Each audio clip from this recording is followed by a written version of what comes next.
Bonjour à toutes et à tous, mes amis du Kaojin Manga Club.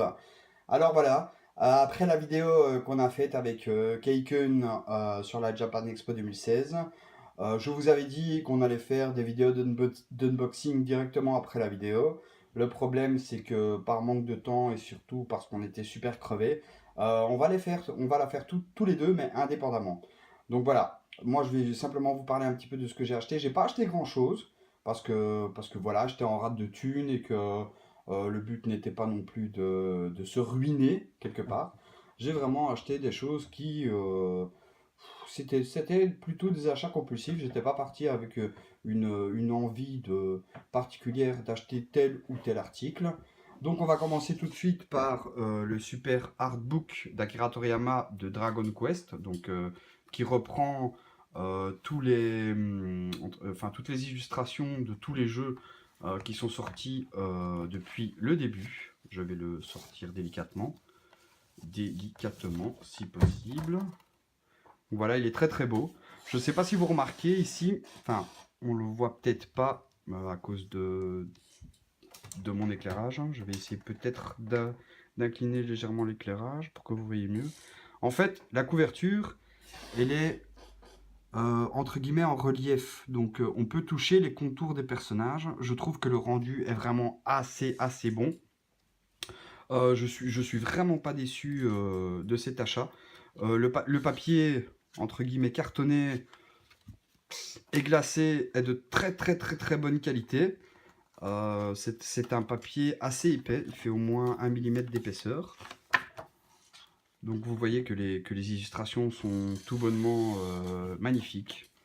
Donc on a un petit mot d'Akira Toriyama avec sa signature au début. Vous avez ici les pages de garde qui séparent les différents chapitres. Je vais peut-être vous montrer une image. Par exemple celle-ci qui vient de Dragon Quest 1. Elle est magnifique. Bon, je ne vais pas passer toutes les pages pour vous montrer toutes les illustrations. J'ai pas envie de vous spoiler non plus si vous avez envie d'acheter l'artbook d'Akira Toriyama de Dragon Quest.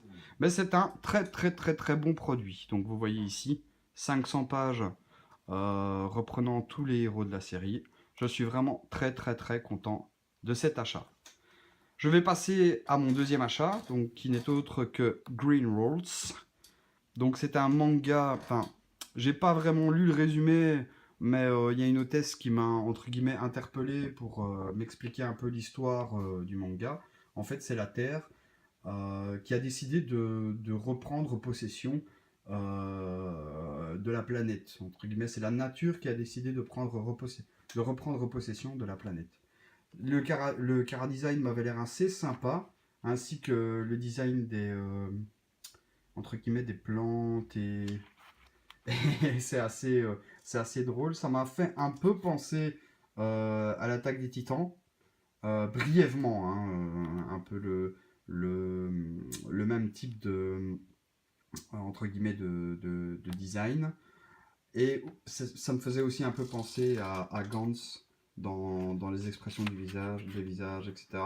Je sais pas, je l'ai pas encore lu, donc peut-être que je ferai une autre vidéo une fois que je les aurai lus pour vous en dire un peu plus sur ce manga qui m'a l'air vraiment palpitant. Voilà, donc j'ai acheté les 2 premiers tomes.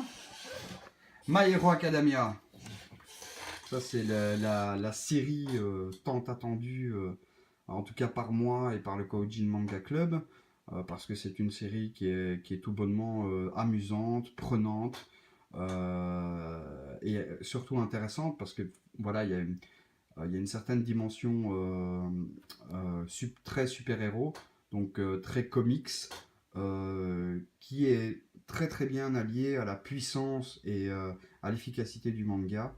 Je suis en train de le lire, j'ai lu le premier tome, je suis déjà à fond dedans, et j'espère que ça va continuer. Ce que j'adore derrière, c'est qu'il y a des fausses pubs reprenant les personnages du manga, et ce sont des sortes de petites parodies qui sont assez sympas. Il y en a à l'arrière de tous les tomes. C'est vraiment très cool. Ensuite, j'ai acheté le 2e tome de BBL. J'ai toujours pas fini le premier. J'arrive pas trop à comprendre le but de l'histoire. Enfin, peut-être parce que j'ai lu que quelques pages du premier, et donc tout simplement c'est peut-être tout simplement l'histoire. Enfin, je comprends peut-être tout simplement pas l'histoire encore maintenant, parce que j'en ai peut-être pas assez lu. Mais le chara-design m'avait l'air intéressant. Et puis comme c'est un manga en 3 tomes, je me suis dit pourquoi pas l'avoir dans ma collection. Si je peux vite lire une histoire en vitesse, en 3 tomes. C'est pour ça, entre guillemets, que ça m'a intéressé. Voilà. Donc ça c'était pour les bouquins. Pour ce qui est des figurines, ben, j'ai pris Isuzu, donc de My Hero Academia. Pourquoi j'ai pris la figurine? Parce que je la trouvais vachement badass, quoi. Elle est vraiment d'une de ses qualités au niveau des détails.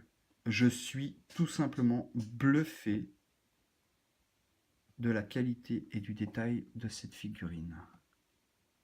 Voilà, j'ai kiffé. Comme j'aime My Hero Academia, je me suis dit, bah, je vais la prendre aussi. Et voilà.